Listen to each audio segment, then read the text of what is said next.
right, so the first thing, we're gonna make the dough. And that is 2 cups of flour and 3/4 teaspoon of salt. And then the first ways that characters in Flyin West make you a better person.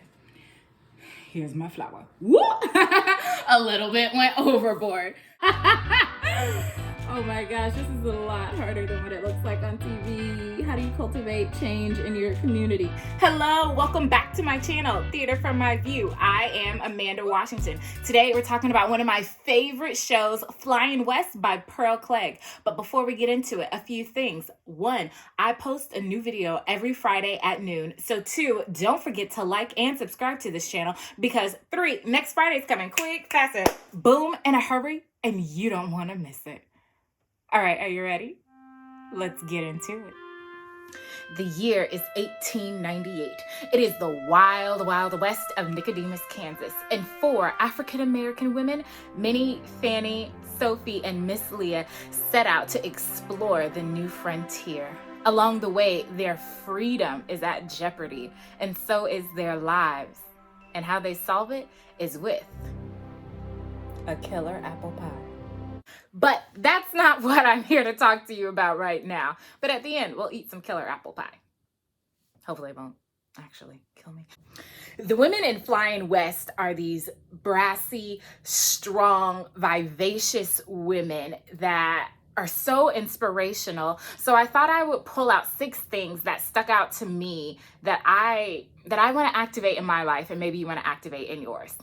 The first one is, how do you take back your power and your agency? So there's this character named Sophie in the show, and she's not the leading character, but she's definitely one of the driving characters. And she migrates from Memphis to Nicodemus, Kansas with her sisters, Fannie and Minnie, and along the way, they meet Miss Leah. And she takes back her power and her agency because Memphis in 1898 is a hot spot for lynching. And Sophie's like, you know what? I'm tired of living here. I'm gonna leave. And so she packs up, her and her sisters, and they move to Kansas, where she's able to own land, where she's able to farm her own land, and no one can tell her that she can't. So in this day and age of Corona, when it seems like a lot is being taken away from us and we don't have a sense of our own type of power, our own type of agency, what are some small things that you are doing in your life to take back your power and your agency? Number 2, how do you cultivate change in your community? Once again, when the sisters get there, Fannie, Minnie, and Sophie, they see there's so much hope that can happen in Nicodemus, Kansas. There's so many things that can prosper. And they just pour themselves into the community because they want to make it great. They want to make it better than what it already is. So how are you making your community as strong as it can be? One of the strategies that Sophie uses in the show is she says that none of the Negroes in town can sell their land unless they stand up in front of the entire town and say who they're selling their land to and why. And then the town has to vote on it. But she does that not necessarily to be power hungry or say people can't sell their land. She does that because she wants Negroes in that time period, which again is 1898, to have something, to say that they really own something that they can start a life on and not just give it away for a quick buck.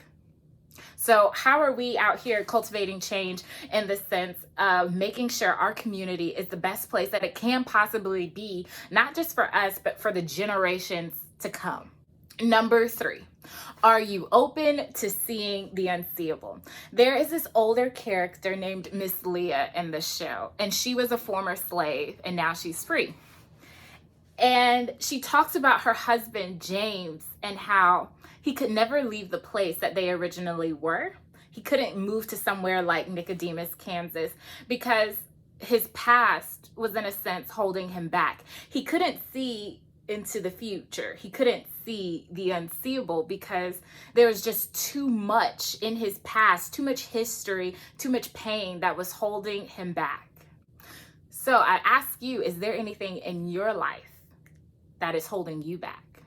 Is there anything that's preventing you from seeing the unseeable, to dare to dream, to hope of a better place? something that also goes with seeing the unseeable is it can breed fear. Take, for instance, the times that we're living in. Corona.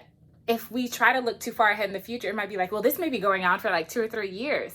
Or some people may find hope that, okay, this is just for a season, but soon it's going to be over. Depending on how you view things, seeing the unseeable can breed fear and it can breed hope. And I can see why people may not want to try to see the unseeable. But isn't it better to take the optimistic side sometimes? Because it can lead to freedom, like what Miss Leah had. Which leads me into my 4th point. Do you have a clear vision of what you want? While I was reading Flyin West, I saw this theme keep going throughout the show of we work all our lives once we become adults, but what are we working for? Are we working to help better the next generation? And if you wake up and you realize there's nothing really that you're striving for, there's nothing really that you're going after, there's no necessary goals, then maybe you should revisit that. All of the characters in this show, they have a goal. Whether their intentions for that goal are good or bad, they have a goal and they go after it. They have this vision of what they want, how they're going to get there. And for most of them, it comes true. So are we just getting up and going about our day in a tra-la-la-la-la manner? Or are we going after something? Are we striving towards something? Do you have a clear vision of what you want? Number 5, do you let people draw their own conclusions about you? Now, I can see how this one can be a dangerous one of how is this supposed to make me a better person, Amanda, or inspire me as a person? Well, there's this character, Frank, in Flyin West, and his skin is so light that he could pass. And for those of you who don't know what passing is, he could come across as if he is completely white if you don't stare too hard. And so there are certain situations that Frank gets into in the show where the other characters ask him, hey, were you passing? And Frank would always answer, oh, I don't say anything. I let people draw their own conclusions.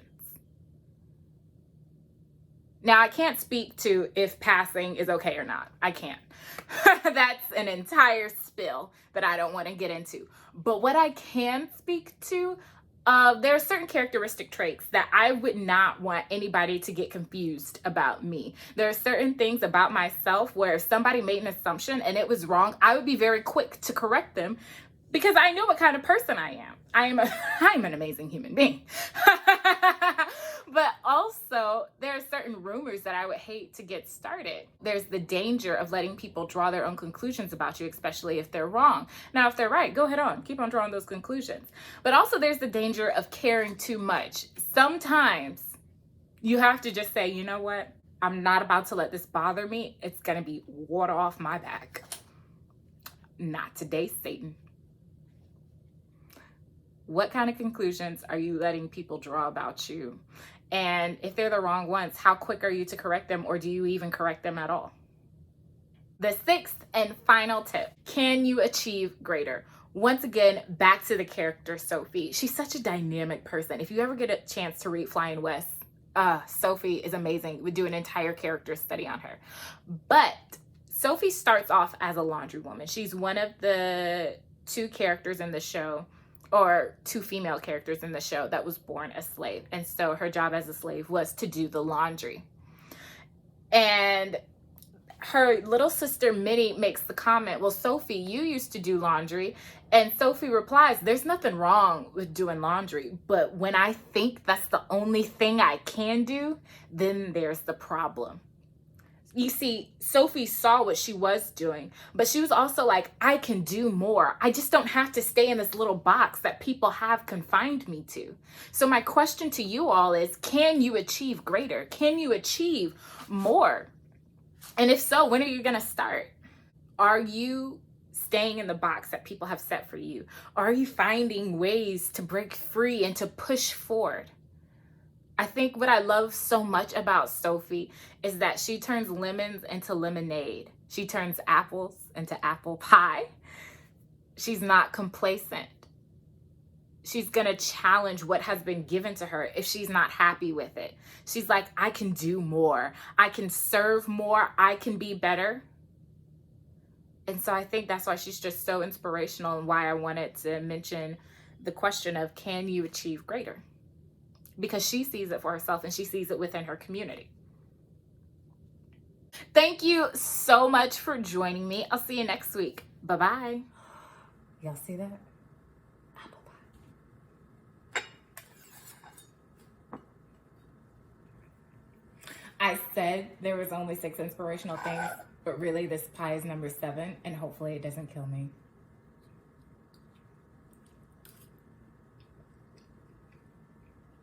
Good stuff. Real good stuff.